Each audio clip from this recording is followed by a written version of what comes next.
लोकांना असं झालं की रील्स बघतात, बोलतात अरे कोरियनचं फेशियल आहे तर मी करू का? तुम्ही कोरियामध्ये जाऊन बघितलं, त्यांचा वेदर वेगळा आहे. प्रत्येकाची स्किन वेगळी असते आणि ट्रीटमेंट हायड्रा कोरियन हा प्रत्येक स्किन वरती जाईलच असं नाही. माझी बेबी बॉर्न झाली डे ऑफ 13 ला दोन्ही कानात कापूस टाकून सॉक्स घालून मी स्वतः वर्क केलेलं आणि मी 2-2 तासाने माझ्या बेबीला फिडिंग करायला घरी जायची. तुम्ही छोटस जागेवर पण खूप सुंदर प्रेझेंट करू शकता. तुमचं वर्क दाखवा. काही लोकांना थायरॉइड असे भरपूर प्रकारचे इंटरनल प्रॉब्लेम्स असतात. प्रेग्नन्सी लेडीज असतात तर त्याही येतात कधी कधी की मॅम मला ही ट्रीटमेंट करायची, पण ती ट्रीटमेंट आम्ही त्या टायमिंगला नाही करू शकत. जे महिलांना जास्त पैसे फीज नाही भरू शकत तर मी त्यांच्यासाठी असं खूप छान छान कोर्सेस घेऊन येते शॉर्ट मध्ये. ब्युटी इंडस्ट्री आता एवढा टॉप मध्ये आहे. त्याच 10-12 वर्षापूर्वी ह्याला लोक विचारत सुद्धा नव्हते. गणपती दिवाळी ह्या टायमिंगला आम्हाला पार्लरमध्ये लिटरली 12-1 वाजतात.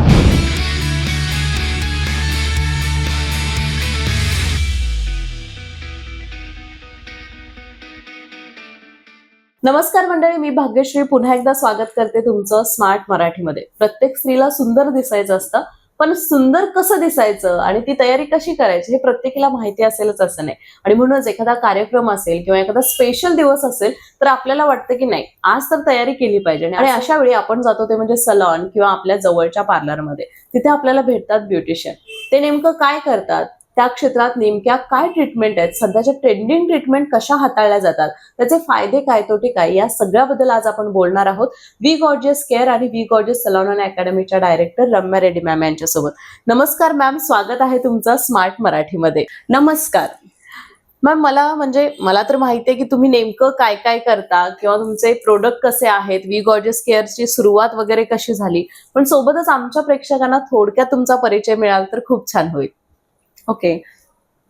मी ह्या क्षेत्रात मागच्या 2014ला मी सलॉन माझं स्वतःचं ओपन केलेलं आहे आणि त्याचबरोबर माझं ग्रॅज्युएशन पण मी कम्प्लीट केलं. जसं की 2008 मध्ये मी 10th ला होती. तिथून मी सुरुवात केली. जसं माझी जर्नी, जसं आफ्टर 10th आपल्याकडे वेकेशनच्या सुट्ट्या असतात, तर त्या वेकेशनच्या सुट्ट्यांमध्ये मी हा बेसिक कोर्सेस केलं आणि तिथून मला असं वाटलं की मी बेसिक कोर्सेस केलं तर ह्याच्यात पण अजून भरपूर काहीतरी खूप म्हणजे बघा, त्या टायमिंगला असं पण होतं की ब्युटी इंडस्ट्री म्हणजे नको. माझ्या घरातनं खूप असं दबाव होतं की ह्या क्षेत्रात नको जाऊ, चांगलं एज्युकेशन कर. तर मला असं होतं की करूया, पण साईड बाय साईड काहीतरी आलं पाहिजे. तर मी टाइमपास म्हणून माझं ग्रॅज्युएशन तर कम्प्लीट केला, पण दर वेकेशनला मी ना बेसिक कोर्सेस करत करत गेली. तसं मी ब्युटी इंडस्ट्रीमध्ये एक गव्हर्नमेंटचं क्लासेस होतं, जे की आज मी स्वतः पण गव्हर्नमेंटचे क्लासेस घेते. पण त्या टायमिंगला माझ्याकडे असं गव्हर्नमेंटचे क्लासेस माझ्या आजूबाजूला चालू होते. त्या क्लासेसला मी जॉईन केलं आणि खूप बेसिक कोर्स केलं, जे की 6,000 तेव्हा 6,000 7,000 असं फीज होते. ते मी करून आज, तेव्हा मला असं वाटायचं की यार हा तर बेसिक कोर्स आहे आणि करूनच मला एवढी मजा यायची की काहीतरी वेगळं आहे, म्हणजे ह्याच्यात अजून काहीतरी असू शकतं. तर मी 11th 12th असं पास ऑन करत गेली आणि त्या सुट्ट्यांमध्ये मी ऍडव्हान्स करत गेली. असं करता करता मला असं वाटलं की ह्या क्षेत्रात आता उतरलं पाहिजे. तर मी 2014 मध्ये माझं स्वतःचं सलॉन ओपन केलं. त्याचबरोबर आज माझं 2 वर्षापूर्वी माझं स्वतःचा ब्रँड आहे, जे की स्किन केअरचे. तर त्याच्यात आपण फेस वॉश, जे की स्किन केअरला यूज होतो, त्या सगळ्या पण माझा वी गॉर्जियस केअरच्या नावाने मी ब्रँड ओपन केलेला आहे. नक्कीच. मला वाटते 2008, 10, 14 ही जी वर्ष होती ती त्या काळात इतकं सोशल मीडिया किंवा इतकी सुद्धा जागृती नव्हती जितके आपण आता व्हिडिओ बघतोय की ब्युटीचे व्हिडिओ असतील, म्हणजे प्रत्येकाला फोनवर दिसतात आणि यामधून अनेक महिलांना असं वाटत असतं की मी सुद्धा हे सुरू करावं. तर तुम्हाला काय वाटतं, म्हणजे इतक्या वर्षाचा अनुभव आहे तर या इंडस्ट्रीमध्ये येताना फायदे तोटे सुद्धा असतील, काय सांगाल याबद्दल? बघा, फायदे आणि तोटे असं म्हणायला गेलात ना, तर खरंच या इंडस्ट्रीमध्ये येणं म्हणजे तुमच्याकडे बॅक बॅलन्स पण चांगला असला पाहिजे, प्लस तुमच्याकडे ती एक पॉवर पाहिजे की सहन करायची. कोणताही बिझनेस करताना प्रॉफिट आणि लॉस असतो, राईट? तर तुम्ही नेहमी हा असा विचार करा की मी कोणत्याही ह्याच्यात इन्व्हेस्ट केला तर तिथून मला सगळं काय भेटणार, तेवढंच आपला पण मेहनत असतो. तुम्हाला मी खरं सांगेल की 2014ला हा एवढा इंडस्ट्री नव्हता आणि आज जे सोशल मीडियामध्ये एवढं टॉपला रील्स वगैरे सगळे बनतात, मला वाटतं आलेल्या या लॉकडाऊनच्या नंतर ह्या सगळ्या गोष्टी घडलेल्या जास्त झाल्या. तर आम्ही जिथपर्यंत कामं केलेत ना, हे आम्ही सोशल मीडियामध्ये कधी पोस्ट नाही केला. आमचे कामं आम्ही फक्त प्रॅक्टिकली आणि लोकांपर्यंत रिअल चांगली सर्व्हिसेस देत गेलो. पण आता तुम्ही बघणार ना, तर लोक सोशल मीडियामध्ये जास्त पोस्टिंग करून त्यांची कामं दाखवतात, पण त्या वेळेला आम्हाला हे सगळं दाखवता नाही आलं. तरी आम्ही त्या टायमिंगला खूप छान काम केलं. मी तुम्हाला खरं सांगेल की आज सलॉनमध्ये तुम्ही गेलात ना तर एक छान चेअर दिसतात, जे की त्या चेअर्स ना 20-25 हजारच्या असतात. जेव्हा मी सलॉन ओपन केलं, जे आपण कोणत्या कार्यक्रमला गेलं तर लोक बसलेले असतात ना ते प्लास्टिकच्या चेअर, त्याच्यात लिटरली मी आयब्रोज घेतलेले. बिकॉज तेव्हा माझं असं होतं की जागा पण माझी छोटी होती, खूप छोटी जागा होती, 7-8 हजार रेंट होतं आणि मला वाटतं 10 बाय 10 असेल. पण मला असं होतं की मला छोटंसं काहीतरी चालू करायचं, स्टार्टअप तरी करते, मला कळेल की मी काय करू शकते. तर त्या टायमिंगला मी फक्त 2 चेअर टाकलेले आणि मिरर्स टाकलेले. म्हणजे मी तुम्हाला असं सांगेल की मला फक्त रेंट पे करायचं होतं आणि छोटंसं एक जाग्यावरती खूप सुंदर इंटिरियर करायचं होतं. जेवढं मला जमलं मी केलं. आणि त्या प्लास्टिकच्या चेअरमध्ये मी 1.5 वर्ष आयब्रोज केला आणि क्लायंट माझ्याकडे यायचे बिकॉज त्यांनी माझं चेअर नाही बघितलं, माझा वर्क बघितला. त्यांना मेन काय होतं की त्यांचे आयब्रोज परफेक्ट झाले पाहिजे, बरोबर. तर त्या सगळ्या गोष्टी तर त्यांना भेटत होते, पण त्याच्यातला एकही क्लायंट मला हे नाही विचारलं की मॅम तुम्ही चेअर कधी चेंज करणार. पण जसं जसं मी कमवत गेली आणि त्याच पैशांचा आज माझ्या जागेवर कोणती पण वस्तू असेल तर ती माझी मेहनतची आहे आणि मी ती तिथून सुरुवात केलेलं आहे. तर मला असं म्हणणं आहे, तुम्हाला कोणती क्षेत्रामध्ये जायचं आहे तर तुम्ही असं नका विचार करू की मला हे खूप सुंदर करायचं तर माझ्याकडे लोक येतील. आज तुम्ही माझं सलॉन बघणार तर त्या सलॉनमध्ये सगळे चेअर्स पासून सगळं जे प्रॉपर एक सेटअप पाहिजे तो सगळं काय आहे. पण त्याची सुरुवात तुम्ही म्हणणार की नाही मला एवढं इन्व्हेस्ट करायचंय तरच माझं काहीतरी होईल, तर हा चुकीचा आहे. तुम्ही छोटस जागेवर पण खूप सुंदर प्रेझेंट करू शकता. तुमचं वर्क दाखवा, बरोबर. ते खूप महत्वाचं आहे. त्या वर्कनी आज लोक आपल्याला ओळखतात. तर आज माझे असे स्वतःचे सलॉन पण आहे आणि स्टुडिओ पण आहे. नक्कीच मॅम, म्हणजे तुमचं मत आहे की लोकांचं काम महत्वाचं आहे. आणि नक्कीच आपल्याला सुद्धा माहिती आहे की जर आपलं काम चांगलं असेल तर प्रगती तर होत राहते. सोबतच स्वप्न सुद्धा असली पाहिजेत याबद्दल. आत्ताचा जो ट्रेंड आहे त्यामध्ये कोरियन ग्लो फेशियल आहे म्हणा किंवा हायड्रा फेशियल आहे, या प्रकारचे अनेक ट्रेंडी फेशियल आलेले आहेत. याचे परिणाम काय असतात आणि याचे फायदे काय असतात सांगू शकाल का? येस, बघा आता कोरियन हा तर मला असं वाटतं की मागच्या 1-1.5 वर्षापासूनच जास्त चाललंय. आणि कोरियन हा फक्त फेशियल मध्ये नाही चाललंय. तुम्ही कोणत्याही शॉप मध्ये गेलात तर कोरियन टॉप्स आहे आमच्याकडे. म्हणजे हा एक ट्रेंडी झालाय. पण तुम्हाला एक ट्रीटमेंट म्हणून मी बोलेल तर माझ्याही सलॉनमध्ये कोरियन ट्रीटमेंट्स आहे, हायड्रा फेशियल आहे. डिपेंड करतं कोणत्या स्किनवरती आपण काय करणार. माझ्याकडे सेन्सिटिव्ह स्किन वाले पण येतात आणि बोलतात की मला हायड्रा करायचंय. बट गुड सजेशन तर मी देणार, जेव्हापर्यंत मी स्किन अनालाइज नाही करत त्या स्किनवरती हा योग्य आहे की नाही हे पहिलं आपल्याला माहिती पाहिजे. त्यानंतरच आपण ट्रीटमेंट करू शकतो. तर प्रत्येकाची स्किन वेगळी असते आणि ट्रीटमेंट हायड्रा कोरियन हा प्रत्येक स्किनवरती जाईलच असं नाही आहे. तर लोकांना असं झालं की रील्स बघतात, बोलतात अरे कोरियनचं फेशियल आहे तर मी करू का. तर माझी अशी मत आहे की तुम्ही चांगल्या सलॉन मध्ये जावा, चांगल्या एक्सपर्ट कडे जावा, स्किन अनालाइज करा आणि मग तुम्ही त्या ट्रीटमेंट करा. कोणताही ट्रीटमेंट वाईट नाहीये. तुम्ही कसं त्याला प्रेझेंट करता आणि तुम्ही कोणत्या लोकांकडे जाता. आणि कारण की आता मी बघते ना तर कोणी येतं, कोणताही स्किन घेऊन येतात, मॅम मला कोरियन फेशियल करायचं, मॅम मला हायड्रा फेशियल जातात. तर तो फेशियल आणि ट्रीटमेंट खूप छान आहे पण प्रत्येक स्किनवर नाही जात. ते तुम्हाला फक्त अंडरस्टँड केलं पाहिजे. येस, म्हणजे तुम्ही आता जे म्हणताय ना ते अनालिसिस असलं पाहिजे. आता फेस अनालिसिसचे मशिनरीज तुमच्याकडे आहेत, म्हणजे त्या मशिनरीज आहेत ज्याच्या माध्यमातून तुम्हाला कळतं की नाही ही स्किन अशी आहे तर त्यालाच ही ट्रीटमेंट जाणार आहे. येस, आता अनेकदा असं होतं की हायड्राचं मशीन घेतलं, जो मास्क असतो लावणारा तो मास्क, येस LED मास्क, म्हणजे काही असे सुद्धा पार्लर आहेत जे अगदी स्वस्तातल्या गोष्टी घेतात. लोकांना कळत नाही, म्हणजे मी या क्षेत्रातली नाही तर मला कळणार नाही की हे परफेक्ट आहे की नाही.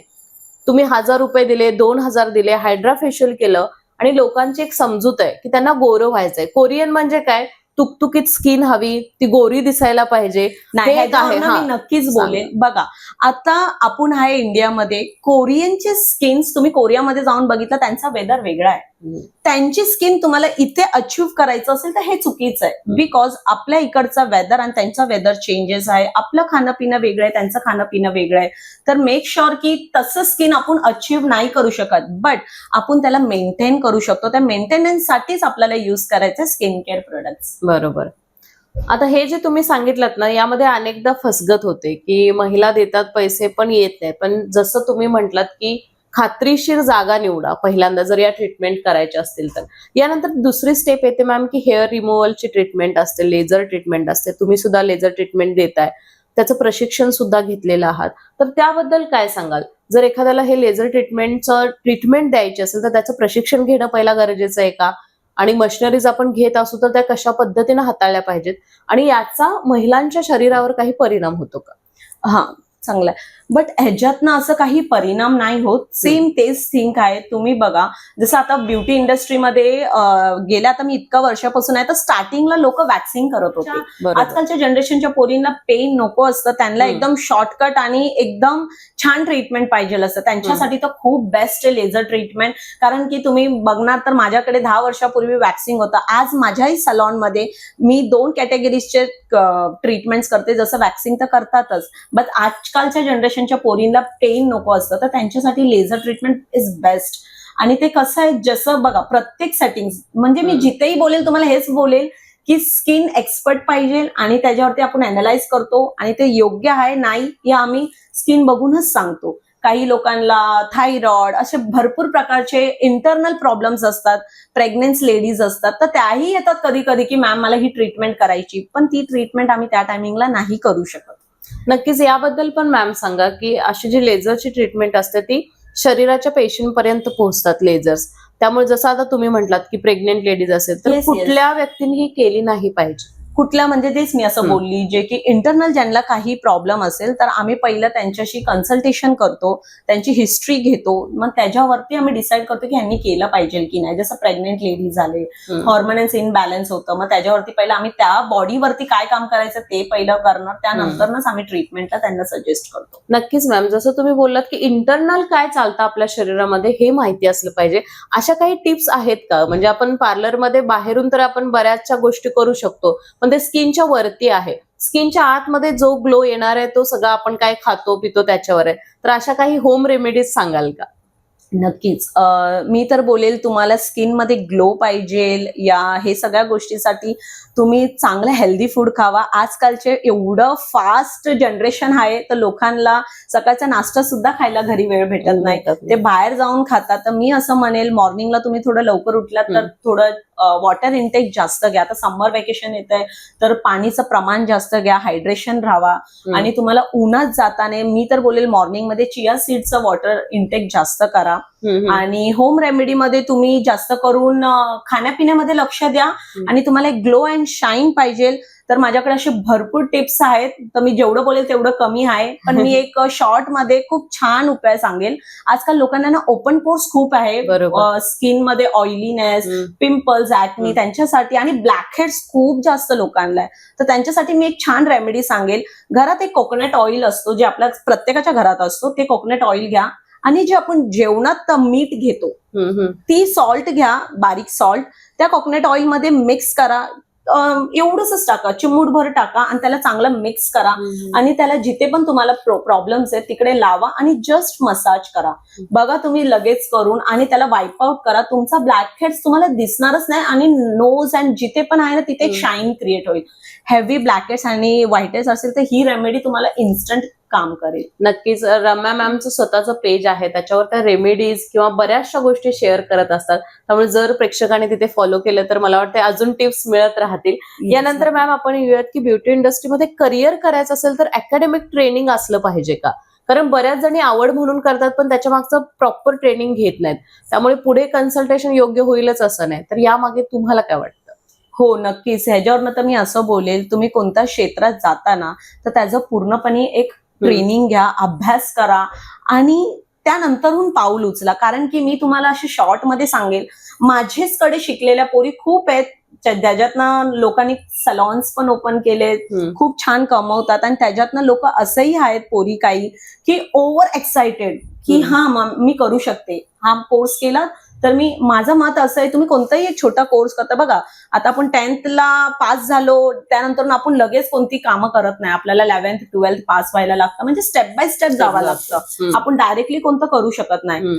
तर मला असं वाटतं तुम्ही कोणत्याही क्षेत्रात जाता, ट्रेनिंग घेता तर त्याचा पूर्ण अभ्यास करा आणि त्याच्याबद्दल माहिती घ्या. 4 ठिकाणी जॉब करा. जॉब करा, Experience साठी. एक्सपिरियन्स घ्या त्याचा, आणि प्रत्येक जाग्यावरती वेगळे ट्रीटमेंट्स, वेगळे प्रोडक्ट्स असतात, त्याची माहिती घ्या. त्याने तुम्हाला तुमचं नॉलेज वाढतो.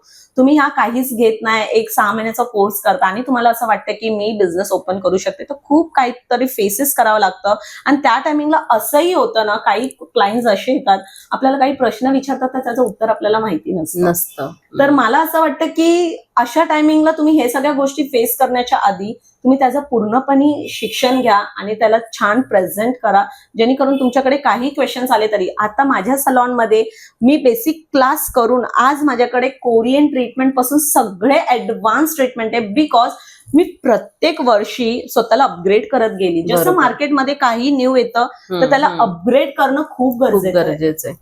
मॅम, याच्यामध्ये काही फेजेस येतात लोकांना, की सलॉन सुरू केलं, काहीतरी ड्रॉबॅक आला, मग थांबवलं परत, अशा घटना घडू शकतात. तर तुम्हाला काय वाटतं, अशा वेळी काय खबरदारी घेतली पाहिजे प्रत्येकीने? कारण ज्यावेळी पैसा येतो या इंडस्ट्रीमधून, त्याचं इन्व्हेस्टमेंट पण असली पाहिजे, बचत असली पाहिजे, याबद्दल काय सांगाल? हा, नक्कीच. जेव्हा पण आपण कोणताही सलॉन या कोणताही बिझनेस तुम्ही ओपन करताना, या स्टार्ट करताना, तुमच्याकडे बॅक बॅलन्स खूप जास्त असलं पाहिजे. बिकॉज तुम्हाला काही प्रॉब्लेम्स आले तर तुम्ही त्याला फेस करू शकता. पण मी पर्सनली असं बोलेल की बॅक नका जाऊ की मी नाही करू शकत. कारण की ह्याने काय होणार ना, माणसाला एक बोलतात ना, होप्स निघून जातात. बरोबर. तर ती होप्स नका सोडू. कितीही तुम्हाला प्रॉब्लेम्स आले त्याला फाईट करा आणि तुम्ही करू शकता, म्हणूनच या बिझनेसमध्ये उतरलात. तर तुम्ही बॅक ऑफ का घेता हे मला कळत नाही. तर हे नाही केलं पाहिजे. स्टँड घ्या आणि नक्कीच, आणि आपले परिवार आपल्याला एवढे सपोर्ट करतात तर त्यांची सल्ला नक्कीच घ्यावा, मला तरी असं वाटतं. मॅम, हे तर झालं ब्युटी बद्दलचं तुमचं नॉलेज, पण तुमच्याकडून अनेक महिला आहेत ते शिकून गेलेल्या आहेत, जसं तुम्ही म्हणालात, आणि गव्हर्नमेंट सर्टिफिकेट सुद्धा देतात. त्या कोर्स बद्दल थोडक्यात सांगाल का? हो, नक्कीच. माझ्याकडे स्वतः मी असं क्लासेस प्रायव्हेट पण घेते अकॅडमीमध्ये, आणि माझ्याकडे आता संस्थाच्या थ्रूनी मी काम करते, जे महिलांना म्हणजे जास्त पैसे फीज नाही भरू शकत, तर मी त्यांच्यासाठी असं खूप छान छान कोर्सेस घेऊन येते शॉर्टमध्ये. जसं 2 days मास्टर क्लास असतात, कोणाला नेल्स मध्ये इंटरेस्ट असतं, कोणाला हेअर ड्रेसर मध्ये इंटरेस्ट असतं. तर मला असं वाटतं की एकच कोर्स कस्टमाइज करण्यापेक्षा तर अनेक कोर्स वेगळे असले तर लोक ते करू शकतात. तर माझ्या सलॉनमध्ये नेहमी असे कोर्सेस नेहमी अवेलेबल असतात की तुम्ही छोटे करा आणि त्यानंतरून तुम्ही सगळ्याच कोर्सेसचे मालिक बनता. म्हणजे हा, मी हे शिकली तर त्यानंतरून आम्ही एक बेस्ट तुम्हाला ट्रेनिंग करतो आणि तुम्हाला हेही शिकवतो बिझनेस कसं केलं पाहिजे आणि काय फेजेस आम्ही केलेले आहे हेही आम्ही आमच्या स्टुडंटला शिकवतो. तर आज माझ्या सलॉनमध्ये शिकलेल्या पोरी ते माझ्याकडे जॉब करतात आणि ह्याज अ ट्रेनर ते लोक क्लास घेतात. एक हेअर ड्रेसर आहे, तर एक नेल आर्टिस्ट आहे, आणि ह्या माझ्या स्टुडंट आहेत आणि ते लोक आज क्लास घेतात म्हटल्यावर आपल्याला खूप अभिमान वाटतं. तर असं तुम्हीही करू शकता. तर त्याच्यासाठी तुम्हाला काही नाही करायचंय, जस्ट एक चांगल्या एज्युकेटरकडे जावा, चांगली ट्रेनिंग घ्या आणि त्यांच्यासोबत नक्कीच मिळून काम करा.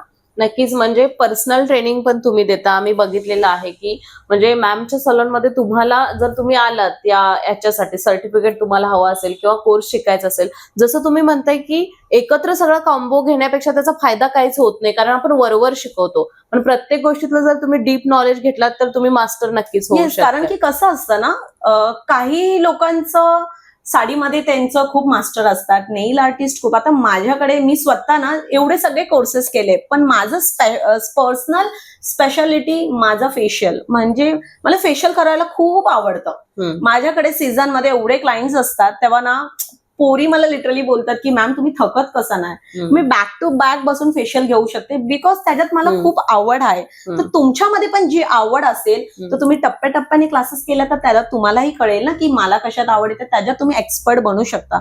बिकॉज ब्युटी इंडस्ट्री आता एवढा टॉप मध्ये आहे. त्याच 10-12 वर्षापूर्वी ह्याला लोक विचारत सुद्धा नव्हते, पण आता प्रत्येकच्या घराघरात एक nail artist, makeup artist, hair dresser आणि सगळे कोण आहे. तर मला असं वाटतं की तुम्ही एकत्र करण्यापेक्षा टप्प्याटप्प्याने करा आणि तुम्हाला ज्याच्यात इंटरेस्ट आहे ते तुम्ही नक्कीच करा. मॅम, ज्या महिलांना आता हा इंटरव्ह्यू ऐकल्यानंतर बऱ्याच जणींना त्यांचं स्वप्न जागृत झालं असेल किंवा त्यांना लक्षात आलं असेल की माझं हे स्वप्न अर्धवट राहिलेलं. बऱ्याचदा असं होतं की आपल्याला घरची जबाबदारी असते, घरामध्ये असं काहीतरी घडतं की महिला म्हणतात नाही मी केलं असतं पण माझ्या घरचे साथ नाही देत, मी केलं असतं पण नवरा माझ्या सोबत नाही येत, मी केलं असतं पण मला मुलं आहेत, जे बऱ्याचदा म्हणतात. पण या सगळ्यातून बाहेर पडून महिला हे करू शकत असतील तर अशा महिलांसाठी काय संदेश द्याल? नक्कीच. हे बघा, हे कसं असतं ना हे प्रत्येक महिलांसोबत होतंच, असं नाही की नाही. पण मी एक थोडक्यात माझी स्टोरी सांगेल. 2020 मध्ये माझं मॅरेज झालेलं आहे, लग्न. तर मलाही असं वाटायचं की यार, मी लग्नाच्या आधी एवढं बिझनेस चालवलं, सगळं काय केलं, लग्नानंतर माझ्याकडनं होईल का? माझ्या मम्मीचं घरही बघायचंय, नवऱ्याचं घर सुद्धा बघायचंय, तर मी कसं मॅनेज करेल? ही भीती प्रत्येक महिलांना असते. पण आपलं जेव्हा एक स्वप्न असतं ना, त्या स्वप्नाच्या पुढे सगळं काय आपल्याला फेस करावं लागतात. तर मी तर ह्या गोष्टीत खूप लकी मानते.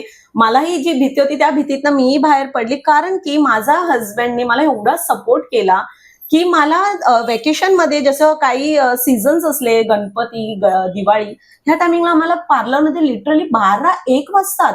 आणि त्या टायमिंगला आम्ही घरी येतो ना, तर घरात असं असतं की एवढं लेट झालं असं. पण माझ्या घरात असं काही नसतं की जेवलीस का, झालं का जेवण. म्हणजे एक बॅक सपोर्ट आपल्याला खूप इम्पॉर्टंट आहे. आणि हे आपल्याला घडवायचंय का? कारण की आपल्याला घर पण तेवढंच सांभाळायचंय आणि बिझनेसही सांभाळायचं. सगळ्या गोष्टी तुम्ही एकत्र करून चाललात तर खूप छान होणार. आता मला तरी जेव्हा मी प्रेग्नेंट होती, तर माझी बेबी, मला सी सेशन झालेलं आहे. तर मला डॉक्टरांनी पण सांगितलं, घरी पण सांगितलं की तू 3 months बेड रेस्ट करावा लागेल. तर तुम्हाला मी सांगेल की मी हॉस्पिटलमध्ये डॉक्टरांना डिलिव्हरीच्या आधीच असं प्रश्न केलेलं की डॉक्टर, मी किती दिवस आराम करू शकते? तर डॉक्टरांनी मला सांगितलं 3 months तुम्हाला, कारण की सी सेशन आहे. तर मी म्हटलं नाही, माझं बिझनेस आहे, मी एवढं तर आराम नाही करू शकत. तर ते बोलले की ठीक आहे, तर तुमच्यावरती तुम्ही किती रिकवर होता. माझी बेबी बॉर्न झाली तर माझ्या घरातनं असं माझ्या मम्मीचं प्रेशर होतं की कमीत कमी 1 महिना घरी पाहिजे. पण मी तुम्हाला खरं सांगते, सी सेशन असून मी फक्त आणि फक्त 12 days घरात होती. 13 day of 13 ला मी दोन्ही कानात कापूस टाकून, सॉक्स घालून मी स्वतः वर्क केलेलं. आणि मी 2-2 तासाने माझ्या बेबीला फीडिंग करायला घरी जायची. बिकॉज मला माझ्या कामामध्ये एवढं आवड आहे. आणि माझ्या नवऱ्याने पण मला खूप सपोर्ट केलं. मला असं वाटायचं मम्मी पप्पांकडनं तर फुल सपोर्ट होते, ही सपोर्ट शेवटपर्यंत आपल्याला भेटेल का? हा मला लय प्रश्न होता. पण माझ्या हजबंडनी मला कधीच असंपर्यंत असं ड्रॉप नाही घेऊन दिलं. तुम्हाला कुठेही जायचं असेल, कुठेही लग्नाच्या ऑर्डरला पण जायचं असेल, ते पर्सनली माझ्या सोबत येतात आणि मला घेऊन जातात तिथपर्यंत. आणि ते खूप मला सपोर्ट करतात. आणि त्या सपोर्टमुळेच मी आज इथपर्यंत आहे. तर मला असं वाटतं की आपण काही घरच्या रिझन देण्यापेक्षा आपण करून दाखवलं पाहिजे. जसं की, आणि मला असं वाटतं की प्रत्येक घरांच्या हजबंडनी, फॅमिलीनी पण त्यांना सपोर्ट केलं पाहिजे. त्यांच्या हातमध्ये एवढा टॅलेंट आहे, तर सगळ्यांनी मिळून काम केलं तर ती महिला पण काही अचीव्ह करू शकते. नक्कीच. तर माझ्या घरी एवढी 3.5 वर्षाची आज माझी बेबी आहे. आजपर्यंत पण मी कधी रिझन नाही दिलं की मला सलॉन मध्ये जायचंय. सगळं काय मॅनेज होतं. हजबंड पण घरी सांभाळून घेतात, मम्मी घेते. तर मला असं म्हणणं आहे की आपल्या करिअरमध्ये काय करायचं असेल, खूप सारे फेजेस होतात, तर आपल्याला करावा तर लागणारच. जेव्हा मी करू शकते तर तुम्ही का नाही? धन्यवाद मॅम, खूप छान गप्पा झाल्या. खरं तर अशा गप्पा मारायला वाटतं की अजून बोलावं, पण प्रेक्षक हो, वेळेच्या अभावामुळे किंवा काही गोष्टी असतात त्याच्यामुळे आम्ही आता इथे थांबतोय. पुन्हा जर तुम्हाला मॅमना बघायचं असेल तर तुम्ही नक्कीच वी गॉर्जियस सलॉन अकॅडमीच्या पेजला जाऊ शकता, वी गॉर्जियस केअरच्या पेजला जाऊ शकता. तुम्हाला भन्नाट माहिती मिळेल आणि अगदी चांगली माहिती. म्हणजे असं नाही की माझा हा बिझनेस आहे म्हणून पैसा येण्यासाठी मी काही माहिती देतोय किंवा जे ट्रेंडिंग चाललंय ते करतोय. जर एखाद्याला नाही सूट होत एखादी ट्रीटमेंट, तर आपण त्यावेळी तिथे स्पष्ट सांगतो की ही ट्रीटमेंट तुमच्यासाठी नाहीये. त्यामुळे खरं आणि तुम्हाला हवं असणारं सगळं काही तुम्हाला तिथे मिळेल. मॅम, पुन्हा एकदा खूप धन्यवाद. तुम्ही इतकी छान मुलाखत दिलात, तुमचा वेळ दिलात. प्रेक्षको, ही मुलाखत तुम्हाला कशी वाटली नक्की कळवा. त्याचबरोबर लाईफस्टाईल, ब्युटी इंडस्ट्रीतल्या अनेक मुलाखती होतील. त्यामुळे जर तुम्ही अजूनही स्मार्ट मराठीला सबस्क्राईब केलं नसेल तर आता सबस्क्राईब करा आणि फॉलो करायला सुद्धा विसरू नका. धन्यवाद. धन्यवाद.